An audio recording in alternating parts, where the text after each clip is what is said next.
மர்ம நபரால் வெட்டப்பட்ட இளைஞர் சிகிச்சை பலனின்றி உயிரிழந்த நிலையில் தப்பியோடிய இருவரை பிடிக்க போலீசார் 7 தனிப்படைகள் அமைத்து தீவிர விசாரணை மேற்கொண்டுள்ளனர்.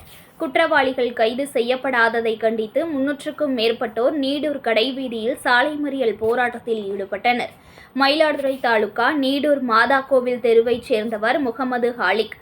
சமையல்காரரான இவர் நேற்று மதியம் நீடூரில் மரத்தடியில் அமர்ந்து நண்பர்கள் இருவரிடமும் பேசிக் கொண்டிருந்தார்.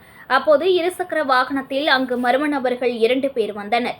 பின் இருக்கையில் அமர்ந்திருந்த அவர் இறங்கி தான் மறைத்து வைத்திருந்த கத்தியால் முகமது ஹாலிக்கை சரமாரியாக வெட்டிவிட்டு பின்னர் இருவரும் அங்கிருந்து தப்பித்தனர். இதில் முகம் மற்றும் கையில் பலத்த காயமடைந்த முகமது ஹாலிக்கை அருகில் இருந்தவர்கள் மீட்டு அவசர ஊர்தியில் ஏற்றி மயிலாடுதுறை அரசினர் மருத்துவமனைக்கு அனுப்பி வைத்தனர்.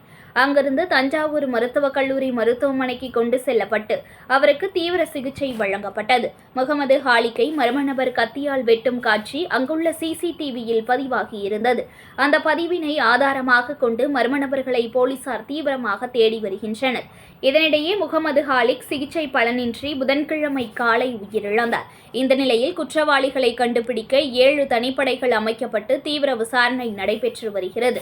இந்த நிலையில் முகமது ஹாலிக் கொலை விவகாரத்தில் சம்பந்தப்பட்டவர்கள் கைது செய்யப்படாததை கண்டித்து நீடூர் ஜமாத்தார்கள், பொதுமக்கள் மற்றும் விடுதலை சிறுத்தைகள் கட்சியினர் 300க்கும் மேற்பட்டோர் நீடூர் கடைவீதியில் புதன்கிழமை இரவு சாலை மறியல் போராட்டத்தில் ஈடுபட்டனர். அவர்களிடம் குற்றவாளிகளை 24 மணி நேரத்தில் கைது செய்வதாக போலீசாரும், உயிரிழந்த முகமது ஹாலி குடும்பத்தினருக்கு உறுதி இழப்பீடு பெற்றுத்தர நடவடிக்கை எடுப்பதாக வருவாய்த்துறையினரும் அளித்த உறுதிமொழியை ஏற்று சாலை மறியல் போராட்டம் விலக்கிக் கொள்ளப்பட்டது. இச்சம்பவம் அப்பகுதியில் பரபரப்பை ஏற்படுத்தியுள்ளது. செய்திகளை உடனுக்குடன் தெரிந்து கொள்ள லைக் பண்ணுங்க, ஷேர் பண்ணுங்க, சப்ஸ்கிரைப் பண்ணுங்க, மறக்காம கமெண்ட் பண்ணுங்க.